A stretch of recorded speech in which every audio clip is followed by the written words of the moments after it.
अमेरिकेच्या लुइजियामध्ये दहशतवादी हल्ला, गर्दीत ट्रक घुसवून गोळीबार, 12 जणांचा मृत्यू, 30 जखमी.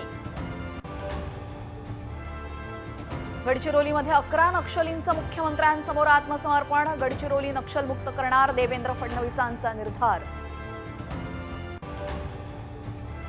कोकणात ठाकरे गटाला मोठा धक्का बसणार, माजी आमदार राजन साळवी भाजपात प्रवेश करणार, साम टीव्हीची सूत्रांना माहिती. निवडणुकीनंतर मराठी माणसाविरोधात दंडेलशाही, हिंदू माणसाच्या गळ्याला नख लावाल तर हिंदू म्हणून मी अंगावर येईन, राज ठाकरेंची गर्जना. आजपासून केस आणि दाढी कापणं महागलं, सध्याच्या दरात किमान 20 ते 30% वाढ. मुंबई 26/11 हल्ल्याचा मास्टर माइंड तहव्वूर राणाला भारतात आणण्याचा मार्ग मोकळा, अमेरिकेतल्या कोर्टाकडून प्रत्यार्पणाला परवानगी.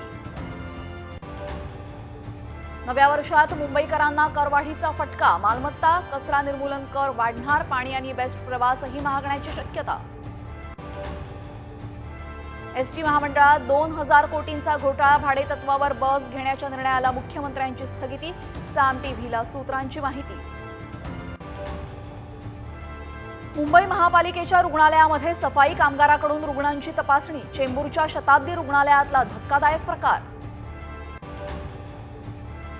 नवीन वर्षात शिर्डीच्या साईबाबा संस्थानाचा नवा उपक्रम, सामान्य रांगेतील पहिल्या 2 भाविकांना मिळणार व्हीआयपी आरतीचा मान.